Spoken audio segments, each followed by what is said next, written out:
and welcome to Live at PALS. Today we will go over a science practice test for the HiSET examination.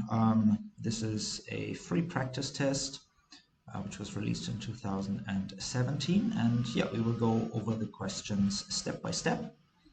And yeah, let's get started. So question number 1. Consider the two facts. The specific heat of a substance is the heat required to raise the temperature of 1 gram of the substance by 1 degree Celsius. Water has the highest specific heat of any common substance. Which of the following statements is consistent with these facts? A. Oceans change temperature more slowly than land. Oceans change temperature faster than land. The oceans are shrinking due to the evaporation. The supply of water to the oceans is greater than the rate of evaporation. So if we look at these answers, we can, in my opinion, immediately exclude 2 of these answers. And these are C and D. We can exclude these answers because they do not relate to the 2 facts that are stated above. The facts stated above are related to specific heat, which is the, again, temperature or the energy required to raise the temperature of 1 gram of the substance by 1 degree Celsius. And then we are told as well that water has the highest specific heat. So that means that a lot of energy is needed to raise the temperature of water by 1 degree Celsius, but the opposite is true as well. It means that water needs to lose a lot of energy so that its temperature decreases by 1 degree Celsius. So therefore, if we look at A and B, we can see that answer A must be correct, that oceans change temperature more slowly than land because they either require more heat to heat up or they need to lose more heat to cool down by the same amount of temperature. So if a certain amount of water loses the same amount of energy as a piece of land, or the opposite, if a certain amount of water loses or gains the same amount of energy as the same piece of size of land, same volume, then the ocean would either heat up or cool down by a slower, by a lower temperature. So the correct answer here is answer A.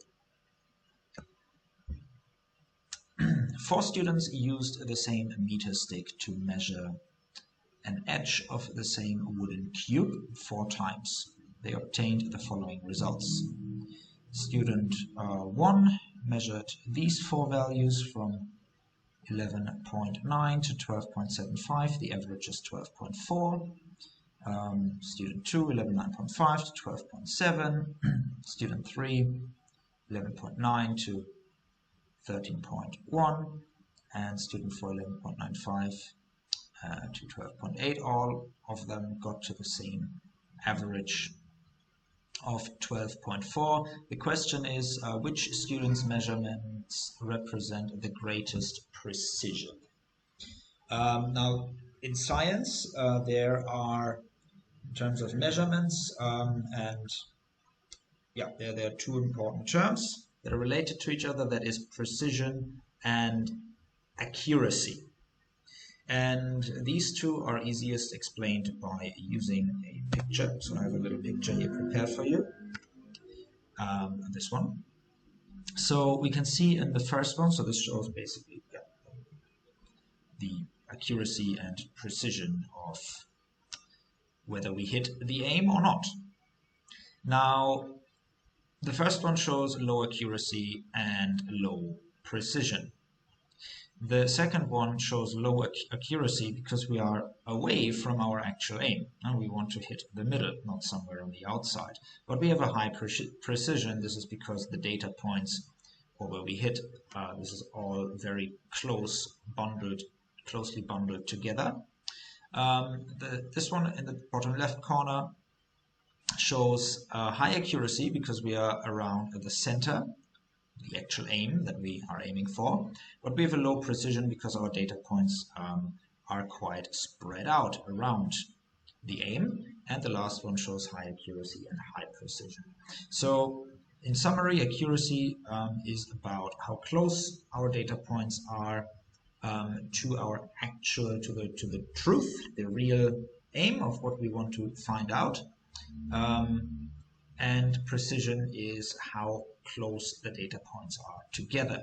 So an easy way to figure out the precision, all of them come to the same average. The average is, that probably shows us that the accuracy of their experiments are all quite well. They all get to the same average, so the accuracy is good. Now, which one has the highest precision? Which student? An easy way to find this out in a series of values or measurements like this is to find the range of the measurements. We can find the range by taking the largest number and subtracting the smallest number from it. And if we do that, we see that we get the smallest range for the second student. 12.7 minus 11.75 will give us the smallest number compared to the others, and therefore student 2 has the highest precision. Okay, so we will read through this paragraph, or these paragraphs here, this text, and the next few questions from 3 to 10 will relate to this. So, folk remedies are health treatments that people pass on to one another because they seem to work. For example, centuries ago, a brew of willow leaves was recommended for the painful disorder called gout. Studies of the chemicals in willow trees later led to scientists to develop the drug aspirin. Popular wisdom about cures for various ailments continues to prompt questions for scientific investigation. A modern folk remedy is to put kitchen meat tenderizer on insect stings. Meat tenderizer contains an enzyme from papaya fruit that breaks down proteins. It has been speculated that this enzyme might break down the proteins in insect venom. This hypothesis was tested in the following experiment. So let's actually highlight that. It has been speculated that enzymes might break down the proteins in the insect venom. Now, this is the hypothesis of the experiment. 22 medical students volunteered to be stung by fire ants once on each arm. So one on the left, one on the right arm. Previous experiments had shown that water by itself is not effective in reducing pain from fire ant stings. Thus, one sting was covered by a gauze pad that had been soaked in water, and the other was covered by the pad soaked in a solution of powdered meat tenderizer dissolved in water. So each of the 22 medical students had one sting on the left hand, or the left arm, one on the right. One was covered with water and the other was covered with meat tenderizer solution. Neither volunteers nor the people observing them knew which arm, the left or the right, was treated with the meat tenderizer water. The pads were left on for 20 minutes, during which time several precise measurements were taken of the blood flow in the skin around the sting. At the end of the 20 minutes, the volunteers told the experimenters how each sting felt. The subjects reported no difference in the pain or itching of their two stings. Blood flow readings were found to be slightly higher for the sting areas treated with meat tenderizer, but the difference was very small. The researchers concluded that the experiment found no evidence that meat tenderizer was effective against fire ant stings. Okay, what is the main reason? Each volunteer was stung once on each arm, but had only one sting treated with meat tenderizer. So that differences between right-handed students and left-handed students would not affect the results. To allow the researchers to choose the more severe of the two stings for treatment. So the researchers would have twice as much data about the meat tenderizer's effects to obtain a set of control data with which to compare the experimental data. Okay, so let's go over these step by step. First one, so the differences between right-handed students and left-handed students would not affect the results. Well, that doesn't really make sense. Again, each student got one sting on the left arm or right arm. If we really wanted to exclude the effect of left or right-handed students, then we would probably just exclude left-handed students and do two separate studies to see any difference, but that doesn't have to do anything with left or right-handed students here. To allow the researchers to choose the more severe of the two stings for treatment. Well, as we read earlier, is that neither the student nor the personnel that put the gauzes on the arms knew which one was water, which one was meat tenderizer.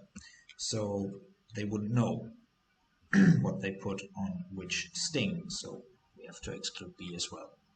So the researchers would have twice as much data about the meat tenderizer's effect. That doesn't make sense either because, again, on each arm or each student was treated on one arm with water and the other arm with meat tenderizer. So we're not getting double the amount of data here. And the answer that is definitely correct and makes sense is to obtain a set of control data with which to compare the experimental data to. Now, most experiments require a control group that gives us a baseline, a normal, and that in this case is the sting that is treated with water.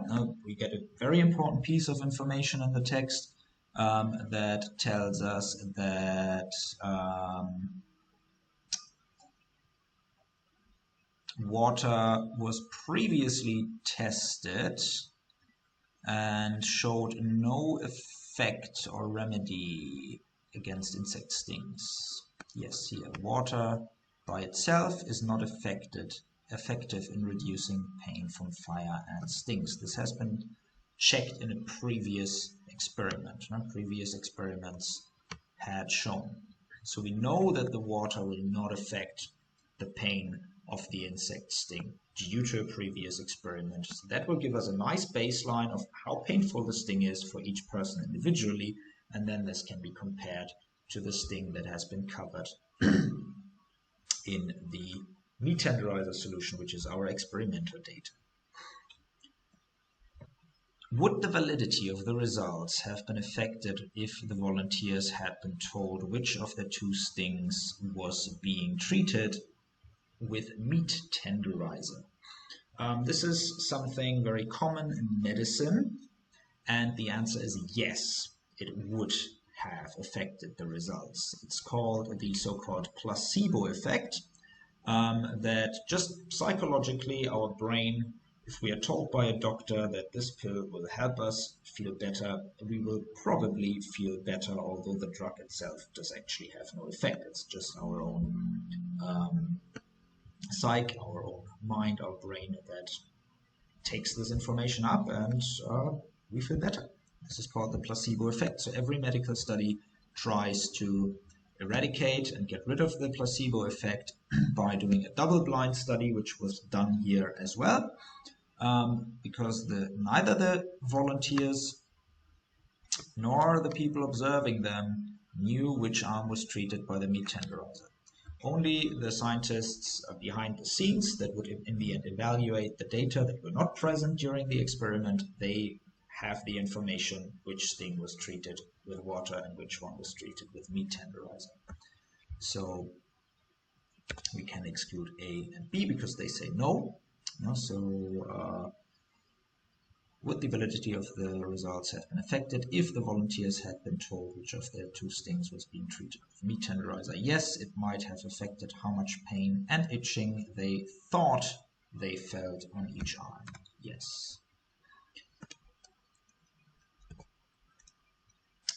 Now they probably would have felt greater comfort on the arm that was treated with meat tenderizer. That's wrong because they probably know from the study that they want to test whether meat tenderizer helps to relieve the pain. So just that piece of information, and yeah, has a psychological effect.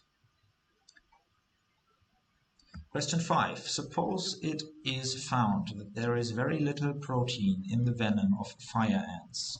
Is this fact of interest in the interpretation of the results of the experiment?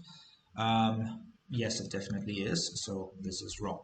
Why is it of interest? Because at the very beginning we were told that meat tenderizer contains an enzyme from papaya fruit that breaks down proteins. So that's the whole reason why this experiment was done. Now it has been speculated that this enzyme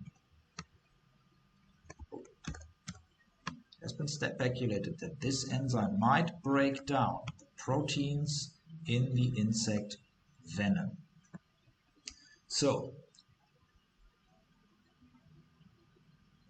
And now, suppose it is found that there is very little protein in the venom of fire ants. That implies that the venom consists of other biological molecules that are not protein. So the enzymes in the meat tenderizer would not have an effect on these substances or these venomous substances. And yeah, therefore this is definitely of interest. So yes, it proves that the results must be correct. That doesn't prove anything actually. So that means that B and C are not correct. Why does it not prove anything? Well, we wouldn't know. We would have to make another experiment with another insect probably that has in its venom actually, or that it's where the venom is actually made of protein mainly, and then repeat the experiment. No, but it bears on the implication of the results. Now, if we find this out later on, then, well, we have to think, maybe we have to do the experiment again, because ant venom doesn't contain a lot of protein, so the enzymes in the meat tenderizer probably wouldn't have a large effect on it. So let's do another study with a different venom from another insect that has more protein, and we'll figure out. Suppose one of the researchers said, I wonder if the meat tenderizer was not effective because it could not penetrate the skin. This statement can best be classified as a hypothesis, an observation, a conclusion, or a scientific theory.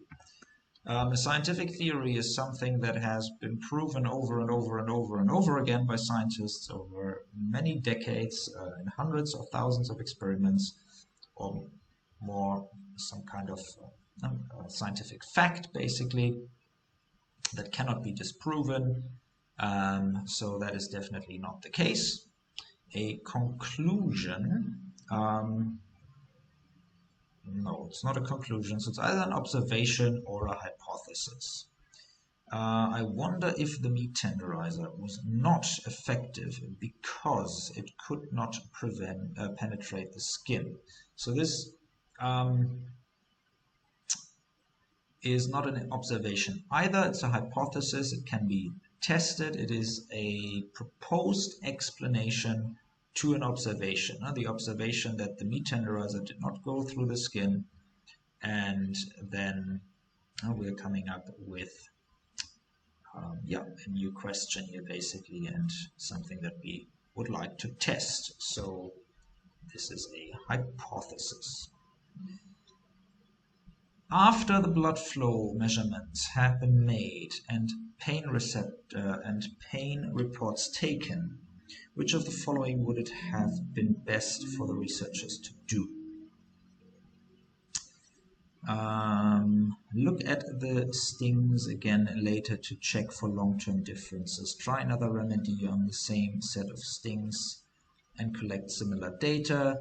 Switch the gauze pads from one arm to the other. Treat all the stings with meat tenderizer to help make them feel better. Well, we just learned that meat tenderizer probably didn't work.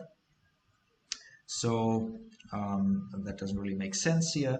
Switch the gauze pads from one arm to the other. Well,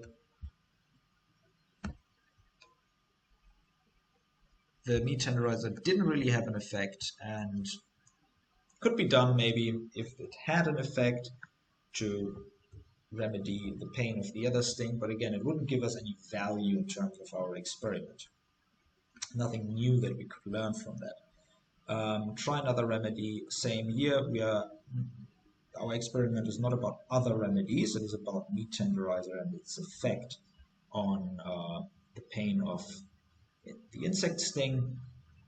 And A is definitely another potential valuable piece of information. Maybe the experiment just wasn't long enough. Maybe 20 minutes just wasn't long enough. Maybe it takes some extra time for the meat tenderizer to have its effect on the venom. So looking at the stings again later to check for long-term differences might definitely be a good idea.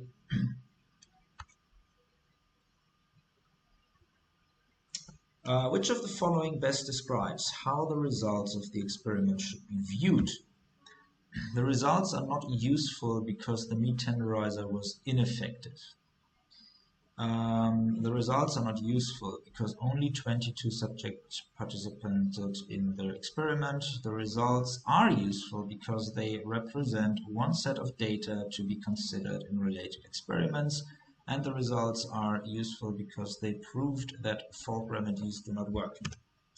So in general, most scientific studies produce useful results.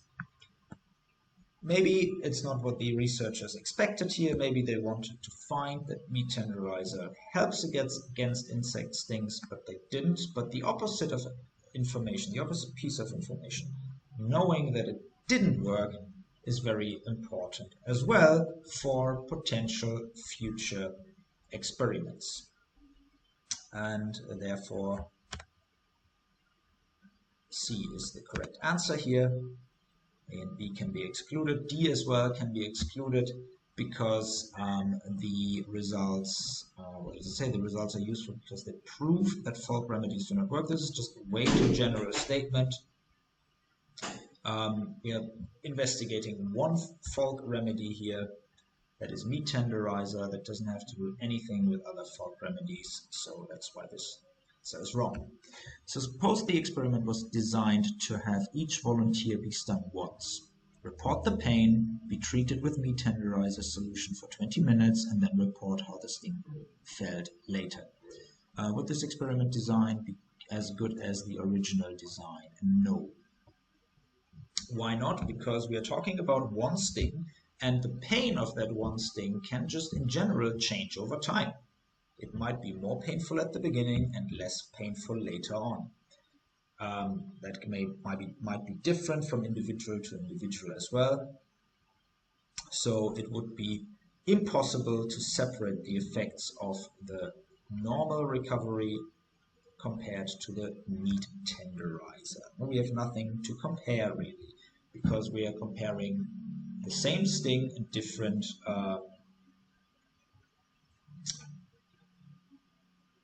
periods of time, right after the sting and then a later time, and there we have too many variables that could affect our results and then lead us to a false conclusion. So therefore answer B is correct.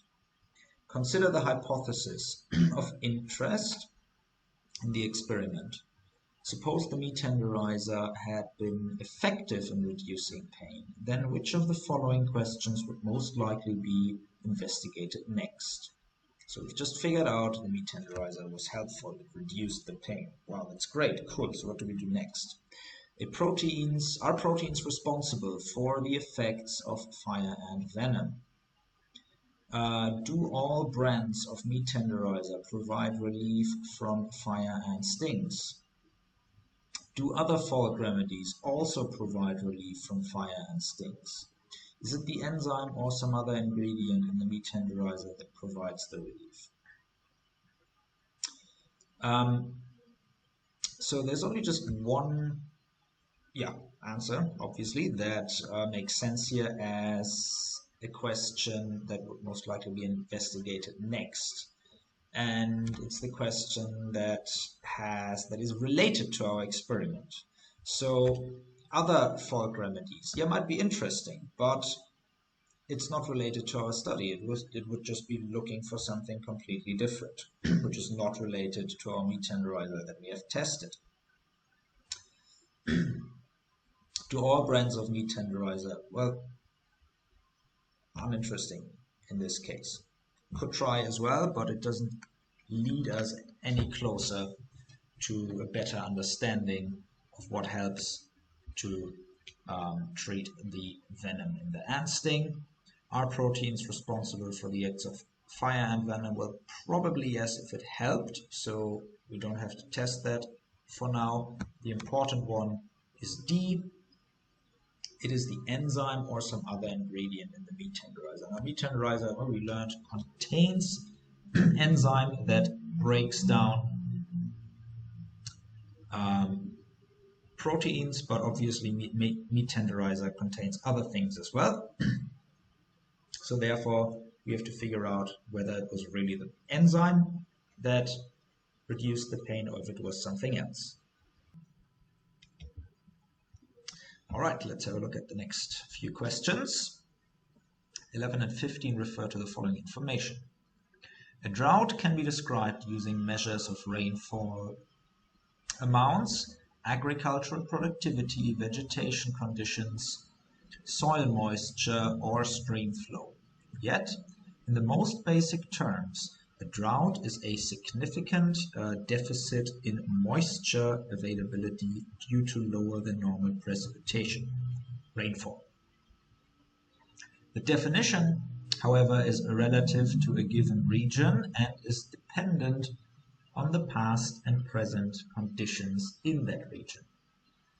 Okay, so what they are saying here is basically that a drought can be different in, or the conditions that cause a drought or that allow us to classify a drought, something as a drought in a certain region, is not the same for all regions. It really depends on the climate of the region.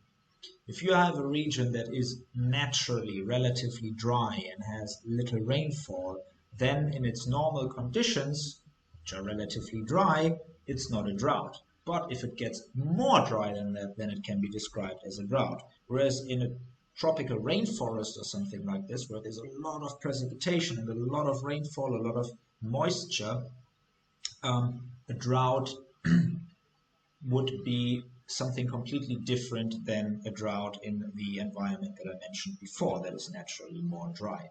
So we really have to classify droughts in different ways, looking from at different environments. That's what they are telling us here. And the way that droughts are classified are just looking at climate data that we have from these different regions, and if the amount of moisture available is below certain values that we got from observing that region before, then we can say, okay, in this region we have now a drought. So then we get a data table here. What we can see here is, let's have a look at the most right column first, percentage of total area affected by the drought.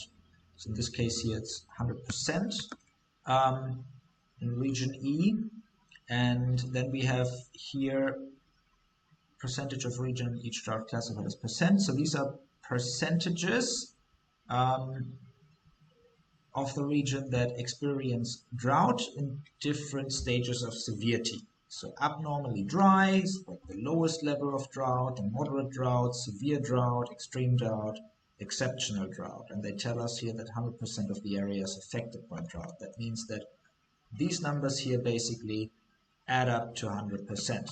So the right column just tells us how much is affected by drought, and then the columns in the middle here tell us more specifically like how severe that drought is. And yeah, so down here we can see that in this region, for example, only 44% are affected by a drought, and then these numbers here will basically add up to these 44%, and we have another 56% that are not affected by drought and otherwise not mentioned here. So this is how to read the table. That can be quite tricky. So let's have a look at the question. In the time period presented, in which drought classification were the percentages of affected areas in region E and F most similar?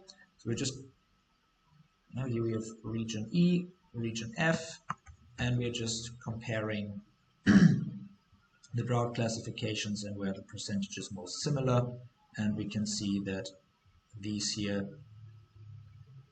are values that are definitely most similar. Here we have around 6 to 7%. Here we have almost 6, and 5. The rest of the others, here it's around 14, and here it's around 10 or something, 30, around 15, 50, around 2. So the ones that are most close are moderate drought. Which statement about region E and F is true? The total area of a region E affected by drought is less than region F. Nope, we can see total area is 100%, and here it's around 40 to 50%. All of region E and about half of region F are affected by drought. That sounds quite good. The drought affecting region E is less severe than region F. Nope, 100%, and much more exceptional drought here, very little. So E is affected more severe than F, not the other way around. Most of both regions, E and F, are affected by exceptional drought. Nope, only region, a large fraction of 50% of region E is affected by exceptional, but almost nothing in region F. So the correct answer is B. All region E, 100%, about half, 50% of region F. Region H, so now we have a different region that is not in our table, has 0% of its area listed in all of the drought categories. Which statement about region H is most likely true? So, in other words, region H doesn't experience any drought. Region H would have everything 0%. Such a row. Most of the crops are too dry to harvest, probably not because it doesn't have a drought. Daily temperatures are extreme compared to the past, probably not because it doesn't have a drought. It's normal. The river levels are lower than normal, probably not because, again, it's not a drought. The weather is normal. The amount of precipitation is typical for the region. Yes, it gets a normal amount of rainfall because there is no drought. In region G, 75, and one more word here, so precipitation is used as an indicator to classify a region as being in a drought state. So that's what I mentioned earlier. Due to lower availability, lower precipitation than normal. This is in a specific region. This is what we use as an indicator to classify something, a region, as being in a drought. So if it receives typical amount of precipitation, then it will not be in a drought. In region G, 75.4% of the area is categorized as being affected by exceptional drought. How do the drought conditions in E, F, and G compare? Exceptional drought conditions are affecting F more than E and R. Nope. Again, no. F, almost no exceptional drought. Are more widespread in region E than in region F and G. No. G has more exceptional drought than E. Drought conditions in region E, F, and G are similar. No. Again, now we can see 2, 50, 75. That's not similar. Exceptional drought conditions are affecting a greater percentage of the area in region G than E and F. Yes. 75% is greater than around 50% and is greater than around 2%. Which of these natural disasters are intensified by droughts? Tornadoes? Probably not. Earthquakes? Nope. Hailstorms? Nope. But wildfires? Yes. A very, very dry environment is much easier to catch fire than the opposite. So, Joshua was interested in studying the effect of exercise on the pulse rates of several of his friends. Which of the following 4-step procedure would be best for completing the study? So very similar as in the experiment before with the meat tenderizer and the stings. We need some kind of control group as a baseline to compare the results during exercise to. So you can have a look at the answers yourself. You can pause the video quickly here and I will let you know the answer now. So the correct answer here is C. So first we would measure the pulse rate at rest. So we have the friends sit down for 5 minutes to slow down their pulse, and then we measure the pulse rate at rest. We note it down. Then we have the exercise happening, and then we measure the pulse rate again. We will not do these 2 steps first because it can take quite some while for a once raised pulse rate to decrease again. So that's why we do these 2 steps before these 2.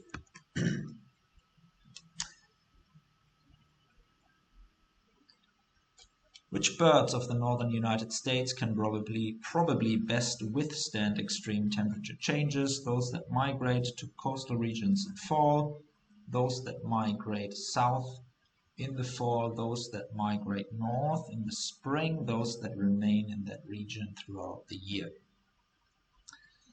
So usually it's the birds that remain in one region. They will experience the greatest temperature fluctuations over the year, and if they can withstand it, they can stay.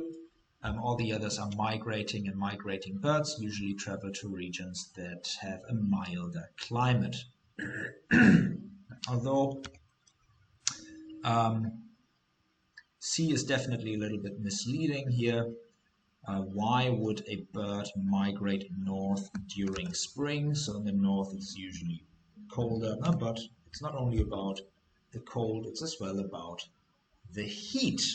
So it might escape from hotter or hot temperatures, and we're not talking about cold temperatures in the question, we are talking about extreme changes. So that means hot as well, not only cold. So therefore it's D. In an experiment, the heights of 3 plants in the control group were measured 10.6, 10.8, and 10.9 centimeters. The calculator used to calculate the average showed 10.76666666. What value should be recorded for the average? Now, first of all, we can exclude C and D. The reason for that is because our actual measurements have all 1 decimal place, so we cannot just make up more accurate results just because the calculator shows decimal places. So we use the same number of significant figures, the same number of decimal places in our answer. So the second part is about rounding. The number that comes after the 7 is a 6, and that means we're rounding up. So the correct answer is B.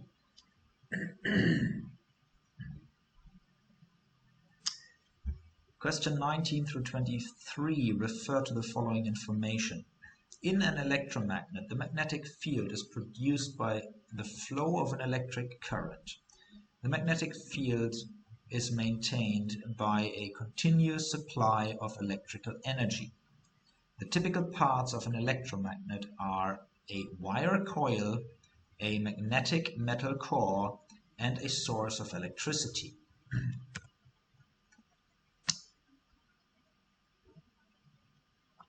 Let's highlight this. Parts of an electromagnet are a wired coil, magnetic metal core, and a source of electricity. The magnetic field of an electromagnet can be manipulated by adjusting the supply of electric current. The electromagnets are used in many devices, including computer, printers, imaging machines, and industrial lifting equipment. A simple electromagnet can be made by coiling a copper wire around an iron nail and attaching each end of the copper wire to a battery. The more turns on the copper wire around the iron nail, the stronger the magnetic field. What would happen to the magnetic field of the electromagnet if the battery were removed? Well, typical parts are these: source of electricity, the battery is the source of electricity,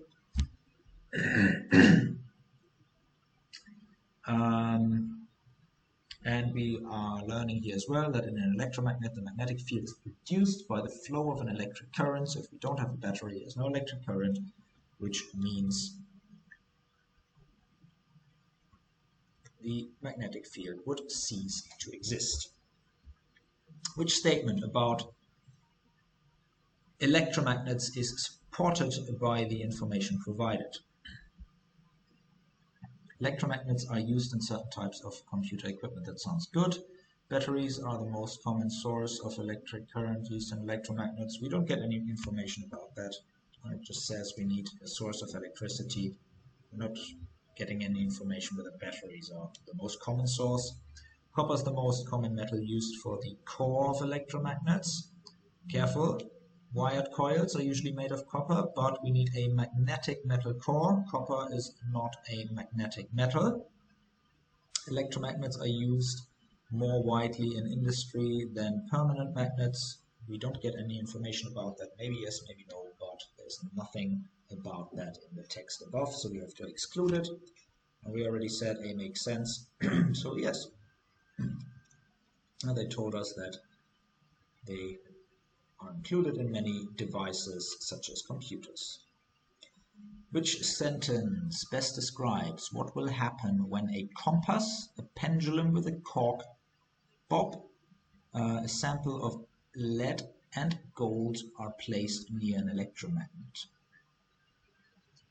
The needle of the compass will move, pendulum will swing. The sample of lead will be attracted to the electromagnet.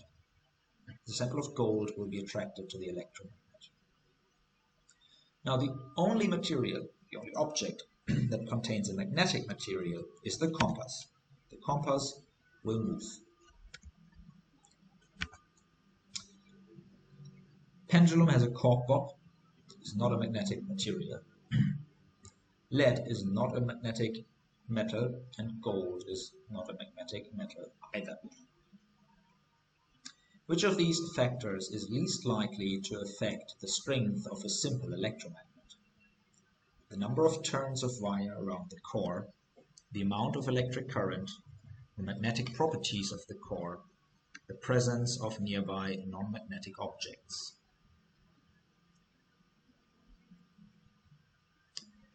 The least likely. So we learned that we need coil, magnetic core, source of electricity, so the number of turns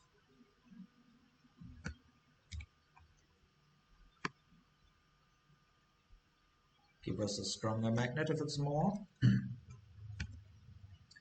Amount of electric current, electric field is produced by flow of an electric current. The magnetic properties of the core, yes. So the presence of a nearby non-magnetic object will have no effect.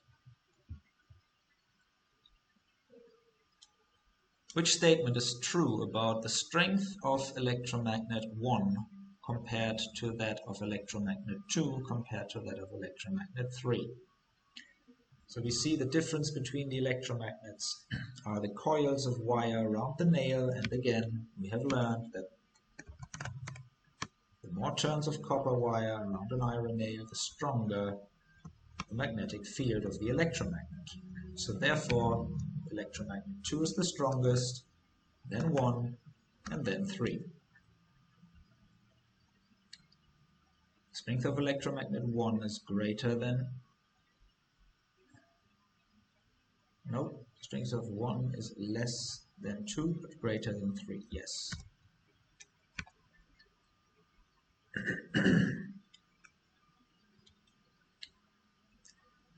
And the last two questions for this test. 30 radish seeds moistened with plain tap water, all sprouted in 3 days. However, none of a group of 30 radish seeds moistened with salty tap water sprouted in that time. What is the best way to investigate whether the salt in the water killed the second group of seeds or just prevented them from sprouting? Repeat the experiment with all new seeds. Well, again, that would not answer the question whether our group of seeds treated with salt water would sprout, or if they were killed, so no. Repeat the experiment with new seeds, but use a greater amount of salt. Again, we don't want new seeds, we want to use the seeds that we already have and where we use the salt water. Rinse all salt off the unsprouted seeds and moisten them with plain tap water. That sounds amazing. Let's check D. Rinse all salt off the unsprouted seeds and moisten them again with salt water. No. So we want to see whether they're still alive, so we do the same procedure that allowed the other radish seeds that were treated normally with tap water and all sprouted. So we want to see if that works with the seeds that we treated with salt water previously. Consider these two statements. An earthworm died when it stayed in the sun too long. Earthworms need moist skin for respiration. Which of the following best describes the relationship between the two statements? 1 is an observation and 2 is a possible explanation for 1. 2 is an observation and 1 is a possible explanation for 2. Both statements are observations, both are explanations. So 1, an earthworm died when it stayed in the sun too long. That's an observation. You see an earthworm and you see that it died because it was in the sun for too long time. Earthworms need moist skin for respiration. That is an explanation, and it explains why the worm died when it stayed in the sun too long, because the sun caused the skin of the earthworm to dry out, which means it couldn't respire anymore and died. So therefore, A is the correct answer, and 1 is an observation and 2 is a possible explanation for 1. All right, I could help you. I hope I could help you for your preparation for the HiSET Science test. Definitely important for this test is knowing the scientific method, knowing how experiments work, that experiments have control groups, experimental groups, that experiments have variables. It's important that you are able to read data tables correctly and illustrations and graphs. So practice all these soft skills a little bit more. And yeah, I wish you all the best for your HiSET Science test. Until next time.